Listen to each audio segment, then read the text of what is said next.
All right. Okay. Well, hello.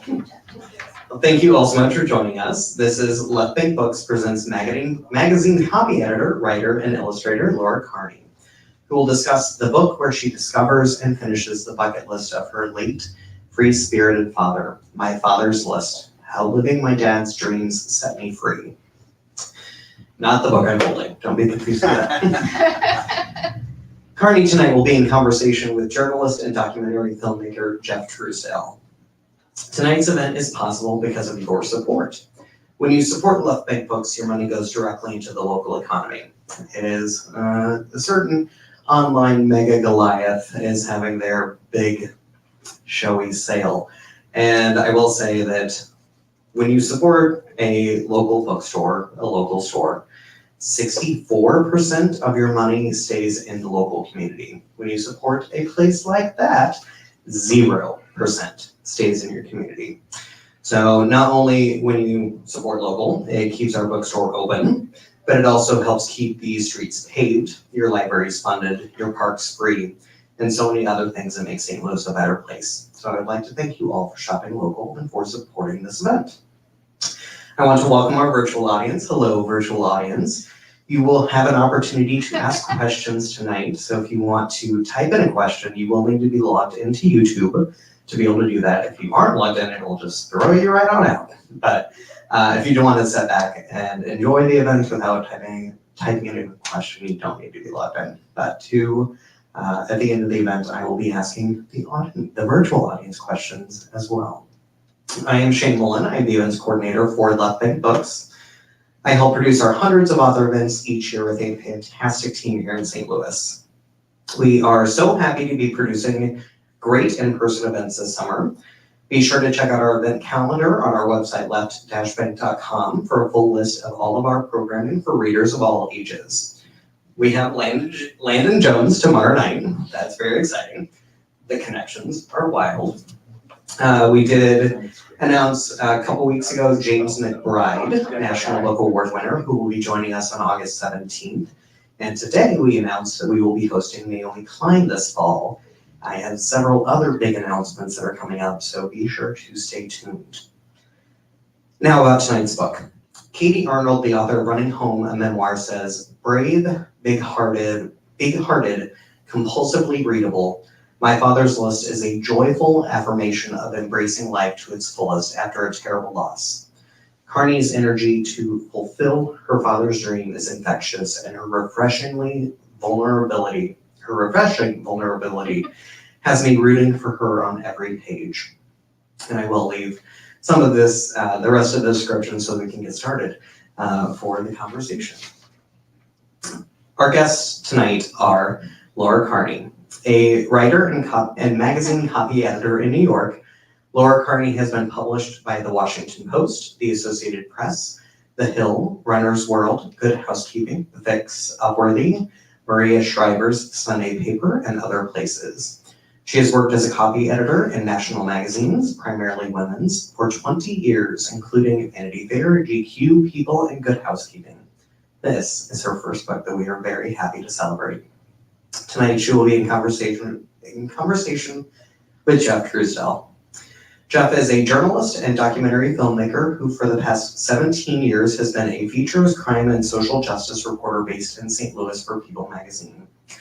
For Akeem, a 2017 documentary that he executive produced based upon his reporting about an alternative school for kids caught up in the juvenile justice system, follows a 17-year-old girl as she tries to create a better life for herself and her newborn son before and after the Ferguson uprising.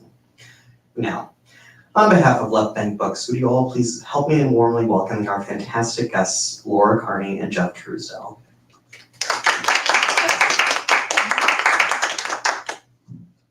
Should we take a moment to just talk about me and my documentary? Yes, it's wonderful. Say hello to your audience. Hi. And you thought I would need a biography because Shane covered all the ground. Thank you all for being here today. We really appreciate you taking the time to learn about this remarkable memoir. When Laura was 25, her father Mick Carney, was killed by a 17-year-old distracted driver focused on her telephone. But then Laura's parents had long divorced, separated when she was 6. Father's still very much an important figure in her life. At 38, Laura learned from her younger brother that in their father's papers, he had discovered a folded, handwritten list. Written at the top of the first page was, things I would like to do in my lifetime. There's 60 items, and 5 of them were checked off. Laura later learned that this was a list that he had written at age 29, the year that she was born. You then set about ticking off the rest of these items on the list. Without saying anything more than that, I want you to read. I'm going to begin this story at the end. From your acknowledgments, I want you to read this section that begins, to my father. Really? Start with the tears right away. To my father, I hope I've made you proud. I know you don't give a hoot whether I finish this list or not, or even whether I started it. You left it where you did so I would remember who you were and who I am. I'd forgotten. Thank you for creating opportunities in my life, and not just this one, to grow, to discover, and to learn, to get better. You taught me the value of selfishness, though I didn't understand it then. I do now. You taught me how to write and that writing matters. Like Mark Twain said, I am seriously scribbling to excite the laughter of God's creatures. Though I always felt this book was just for me and for you. I hope you know how much I loved you in life. I know you know that in death. Thank you for guiding me still. Thank you for pulling these strings. I'm so glad I finally trusted you. You got through it. Yeah. So create a portrait for us of your dad. Well, the part that I said about not understanding selfishness was, so my dad, he was sort of a student of Ayn Rand, she wrote a book called The Virtues of Selfishness. And he believed in the importance of self-improvement. And he believed in the value of doing things just for the sake of wanting to do them and enjoying yourself in life. He was a barrel of laughs. He was always making jokes. He was always the happiest person in the room, telling stories, singing. I mean, he sang more than he talked. He just had a really big, larger than life presence to him. And I think it's like when someone like that dies, everything changes because they were a person who had such an impact on everybody. But one thing I don't think a lot of people realized about my father is that while he had this very entertaining personality, always talking to everybody at a party, he also was very introspective. He also was very philosophical. He was a writer. He cared about words. He slowed down enough that he always made me feel seen. I grew up a very shy, pensive little girl, and he was always telling me what a leader I was, even though nobody else in my life probably would have been saying that. He saw it in me, and it wasn't just unique to me. He had this way of seeing potential in everyone and was not shy about telling them, because I think deep down he just had this gift for building people up and helping them figure out how to take care of themselves and find the best in them too. Apart from what he did for a living, and he jumped around for several other things. I scribbled a lot of brief descriptions of things that you used to describe in beautiful singing voice you referenced. He wrote a book on at least one screenplay. The number 13 was his favorite number. He collected tennis trophies that he'd won, some during doubles tournaments with your mother. He was a self-styled expert in American wines. He ran a short-lived publishing company. Yeah. Juicy Fruit was his lucky gum. He seems like just quite the character, although he and your mother split when you were very young. How did he maintain his presence in your life, and what did you pull from that time you had with your dad? He made a big thing out of he didn't want to be a weekends dad. He said, I'm always going to be here every Wednesday and Sunday, no matter what. Even though it was only 2 days a week, he was pretty insistent on that. And I actually think that in some ways it made my time with him more like quality time, even though it wasn't quantity, because it was always so focused, and it was always like I always had his undivided attention. And that was a gift, because I don't know that a lot of people have that from their fathers, and I was always receiving that from him. I would say probably becoming a journalist had a lot to do with that situation for me, because I was always sort of cataloging in my head all the things that had happened that week when he wasn't there, so that when I could see him, when I did see him, I could just tell him, okay, then this, and then that, and then that. And he would sort of tease me because I was, jabbering so much, but I needed to fill it in so he would feel like he was missing nothing. You write it a couple of different times in the book. He describes you as she's like me, or I'm like her. Oh, yeah. What is he talking about? I believe that was in the chapter about my depression. He had told my mother, I still don't know exactly what he was referring to, but I assume that he also had depression. I've heard it enough to believe that that's the case. I think that was what he meant, that I was as sensitive as he was. Were there joyous elements to him that transferred to you? Did you two share a sense of a curious personality or a buoyancy that you saw in your father? Did you see that at all in yourself at some point? Well, doing this project certainly has brought it out in me. It had gone into hiding in some ways after his death. I don't know that I always recognized that growing up, but now that you say that, I think I always was that way. I think I was always really adventurous, but I think what happened to me is something that happens to a lot of girls once they enter adolescence, which is I started really hyper-focusing on fitting in, and I started focusing on how I was perceived by other people, and like, well, I have to graduate college at this time, I have to get married at that time, almost like losing my subjectiveness in the way I lived my life. So doing this list and writing this book really brought me back in touch with that, because I'm the subject of my own story. And that's really part of my bond with him. That's how he taught me to be. At 18, your mom dropped a bombshell on you. What was the context and what did she say? So I had started discovering, sometimes I would discover flecks of nail polish on my dad, and it was confusing for me. And he wasn't really explaining it very well. And eventually my mom said, this is the reason that we divorced, and started getting into explaining that he sometimes performed in drag, that he was a closeted cross-dresser, and this was just a part of his life. He was still a wonderful father. It was just something that some men do. And, he wanted to continue doing it and not inform her about it, which was an issue for a marriage to continue that way.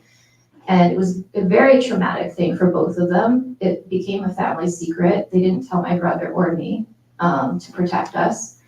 And I don't know the extent to which he did that in his life, but I do know it was part of him. And I have heard anecdotally that he was very happy when he performed. Cross-dressing, very different from being transgender. Oh, yeah. He did not want to be, as far as you know, a woman. He just enjoyed putting the clothes on, very much was still a man. Later in your own journey, and there were a couple of cross-dressers who were in your father's wake. Yeah. Later in your journey, you seek out a support group for men who dress in women's clothing. What did that experience teach you? And why did you do that? I felt that if I was writing a book about him and his dreams, it would be almost continuing with some of the trauma I was still carrying from the secret that really defined his life. If I didn't also talk about that, I felt like I needed to tell the whole story of who he was to the best of my ability. And along with it being to the best of my ability, as a journalist, I felt I needed to understand better what that was. And I needed to write about it in a sensitive way. So that's why I sought it out. But in the end, it also ended up being a thing that helped me, because I didn't even recognize until I sat, and I wrote about this in the book, I didn't recognize until I sat in that meeting with my new friend. We had been talking for a year at that point. My friend Pat was wearing a wig and a dress, and so were all of his other friends, and they were all sitting there talking about football. It was like, oh, okay, you're men. This is no different than if I were sitting with my four brothers. And I didn't recognize until I sat there with my husband next to me, because he requested that he go with me, that I needed to heal something. That the way they were describing their experience growing up and doing this and not understanding it and not knowing where it came from and not seeing it in pop culture, not very much, maybe, I don't know, like Bugs Bunny or something, that was about it in the 50s, 60s that you would see it. I recognized I too felt, oh, I don't fit in. Oh, I'm different. Oh, there's something about me that always made me feel like an outsider, like I wasn't quite right and couldn't live up to, as I was describing before, some of those gender stereotypes I started focusing on in my adolescence. And I started recognizing, oh, maybe I absorbed this. Even though it was a secret and it was something he never talked about, surely the experience impacted him and the way that he felt about himself. And I felt that way too, as his daughter. The description, some moved me, I wrote it down. And again, part of this is a shame that you must have imagined your dad felt by keeping this part of his life hidden, at least from you. It was not a secret in your family. There were many other people who didn't know about this. You discovered after the fact. You wrote, I'd absorbed the feelings his life gave him. I'd absorbed his shame, which he had no reason for. There was nothing wrong with what he did. Though I didn't dress, my self-esteem was that of a cross-dresser. Who were you when you undertook this list, in terms of your outlook, the way you perceive yourself? I just, I perceive myself as a screw up. I probably didn't come across that way to the people who knew me, because I was pretty good at having a poised persona. But I knew I was still carrying the secret of my depression as a teenager. I knew I was still carrying the secret of having to go to a hospital for a week to get off all these medications. I had ADHD, which is honestly an everyday thing that you're managing that. People who have ADHD often have this thing called rejection sensitive dysphoria, where they're just always waiting for when they mess up. Like they're always waiting for when someone's gonna call them on it. And that's really who I was with everything. Especially rites of passage made me especially nervous, because I just left a lot of things in my life thinking, I know I'm supposed to really want this, whether that was getting married or having kids or having a traditional life, what I grew up thinking I was going to want, and found myself maybe wanting something different and not understanding why. And instead of embracing that as a really wonderful thing about me, embracing what was unique about me, I was constantly beating myself down on the inside of just wanting to belong. Mm-hmm. With regard to your dad's cross-dressing, you wrote at about the same time that you attended this support group, other men who dressed in women's clothing, that had you known, you would have thought it was cool. Probably. What would you have hoped to learn? Well, first, you respected your dad's secret. You never took your mother's advice, and her words were, ask your father. And you never bothered to do that. So 2 questions. Why did you choose to respect that secret? And what do you wish you would have had the chance to learn from him about what he was doing? Well, first of all, when I asked about the makeup, I didn't get great answers. One time I saw lipstick and I got, oh, she got me good last night. And it's like, I don't want to know more about this. And typically, men who cross-dress are, even though they could be the most honest person in the world, they're so practiced, they have an answer right away. So that wasn't him being a deceptive person. Yeah. There were moments where I was experiencing disappointment in myself over something that I had done, like when I transferred college and I was back at home commuting for a little while, and he was giving me advice, and I could feel it that he was about to tell me. Like he was standing there looking out the back door and saying, well, I've done some shameful things in my life. And I'm sitting there like, but I just felt like he needed to tell me himself because he wanted to. And I think he wanted to. And sometimes I even think he might have known based on my questions. Because from that point forward, my questions were more leading than they had been before, because now I knew what the answer was and I was on the lookout for it. I wish that I could have talked to him about it and told him it was okay. I wish I could have said, I can come to your house. It restricted how much I would go to his apartment. You don't have to, I remember one time as a kid, I accidentally left the back of the car unlocked. And he had this very outsized reaction to it. We were at the beach.